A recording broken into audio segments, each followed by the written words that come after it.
जय श्री राम दोस्तों। मैं कल्याण भगत स्वागत करता हूं आपका अंबे कल्याण चैनल पर। दोस्तों, अगर आप इस वीडियो को सुन रहे हैं तो ध्यान से सुनिए, क्योंकि दोस्तों ये कोई साधारण बात नहीं है। दोस्तों, ये वीडियो उन लोगों के लिए है जो भक्ति मार्ग पर बढ़ रहे हैं, जिनकी चेतना जागने लगी है, या वो व्यक्ति जो स्वयं को साधना से जोड़ चुके हैं। दोस्तों, आज मैं उस विषय पर बात करने वाला हूं जिस पर बहुत लोग चुप रहते हैं, लेकिन जिसके परिणाम बहुत गहरे होते हैं। दोस्तों, जब कोई साधक बाहर जाता है, चाहे हॉस्टल में रहने के लिए, यात्रा पर, किसी रिश्तेदार के घर या होटल, गेस्ट हाउस, इन जगहों पर जाता है, तो उसे किन किन बातों का ध्यान रखना चाहिए और कहां कहां उससे ऐसी चूक होती है जो उसे भारी पड़ सकती है। दोस्तों, मैं खुद ही हाल ही में कई दिनों की यात्रा से लौटा हूं, और जो मैंने वहां देखा, महसूस किया, उसके बाद मुझे लगा कि इस विषय पर बोलना जरूरी है। दोस्तों, सबसे पहले बात करते हैं बिना गुरु के की गई साधना के जोखिम के बारे में। दोस्तों, जब कोई व्यक्ति इस मार्ग पर नया नया आता है, जिसकी कुंडलिनी शक्ति अभी अभी सक्रिय हुई है और जिसके पास कोई मार्गदर्शक गुरु नहीं होता, तो सबसे ज्यादा खतरा उसी समय होता है। दोस्तों, आजकल मैं देख रहा हूं कि बहुत से लोग केवल दिखावे में साधक बनने लगे हैं। माला पहन ली, कपड़े बदल लिए, कुछ प्रतीक चिन्ह धारण कर लिए, लेकिन अंदर से उनकी तैयारी बिल्कुल नहीं होती।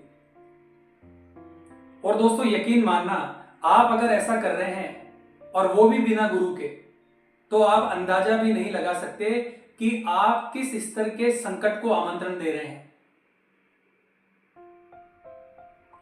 अब बात करते हैं दोस्तों कि हर जगह मंत्र जाप या साधना करना हमारे लिए क्यों खतरनाक होता है।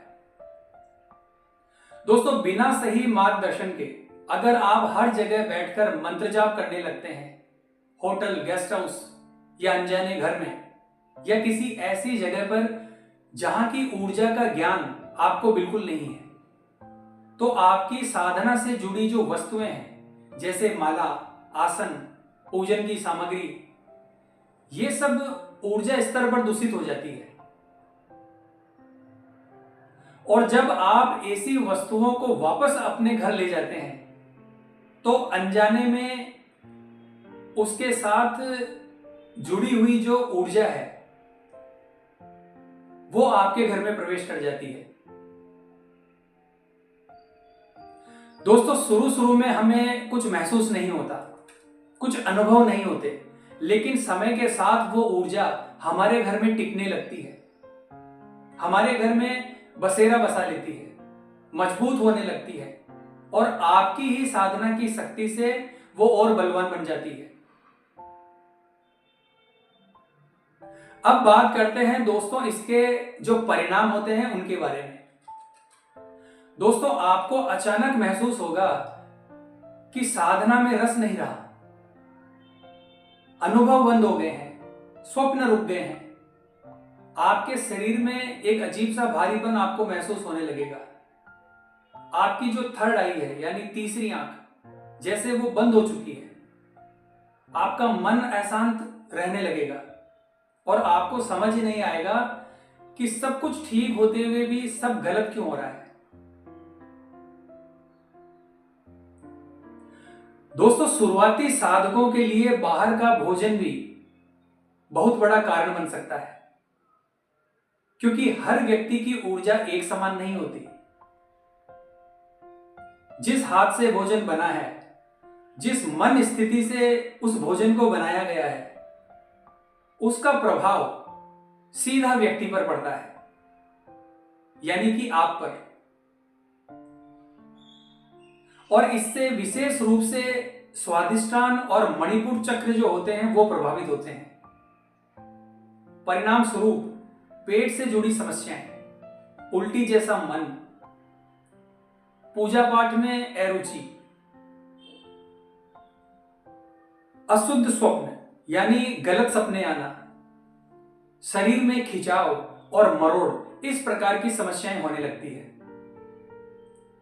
दोस्तों, जो महिलाएं साधना मार्ग पर आगे बढ़ रही हैं, उनके लिए विषय और भी संवेदनशील है।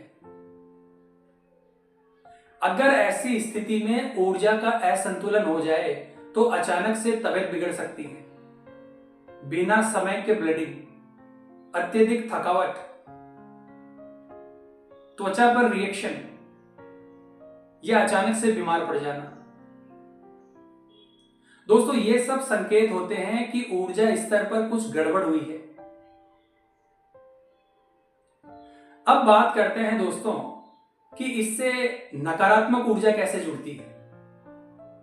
दोस्तों, कई बार जब आप किसी स्थान पर रुकते हैं जहां वर्षों से भारीपन या नकारात्मक ऊर्जा मौजूद होती है, तो वो उस समय तुरंत सामने नहीं आती। शुरुआत में वो आपके साथ चुपचाप चलती है।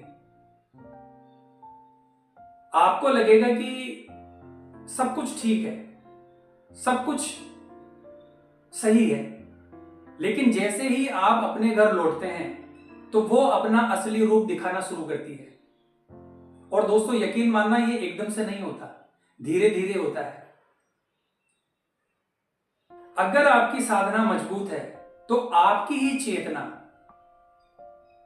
आपको संकेत देने लगती है और संकेत देती है कि वो कहां से आई है और उसे कैसे हटाना है।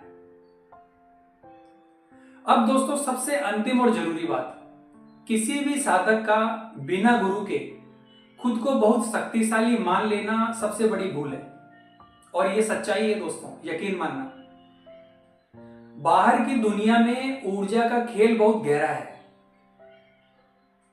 और हर कोई अपने स्तर से ऊपर जाकर सुरक्षित नहीं रह सकता। इसलिए दोस्तों, दिखावा छोड़िए, अपनी भक्ति को सबसे पहले अपने ही घर में मजबूत कीजिए। अपने आप को स्ट्रांग बनाइए, कैपेबल बनाइए। बिना मार्गदर्शन के किसी भी प्रकार का प्रयोग बिल्कुल मत कीजिए, क्योंकि इन सब चीजों में गुरु का सानिध्य अनिवार्य है। वरना दोस्तों, यकीन मानना, ऐसा झटका लग सकता है कि इंसान दोबारा साधना का नाम लेना ही भूल जाता है। साधना का नाम लेने से ही उसे डर लगने लगता है। दोस्तों, अगर ये बात किसी के अनुभव से मेल खा रही है तो समझ लीजिए ये वीडियो आपके लिए ही है। तो आज की वीडियो में बस इतना ही दोस्तों। उम्मीद करता हूं आज की दी हुई जानकारी आपके लिए उपयोगी साबित होगी और इसका पालन आप अवश्य करेंगे। और हाँ दोस्तों, अगर आप हमसे बात करना चाहते हैं, संपर्क करना चाहते हैं, कुछ सीखना चाहते हैं या कोई सवाल है जो आप पूछना चाहते हैं, तो आप व्हाट्सएप के माध्यम से हमसे संपर्क कर सकते हैं।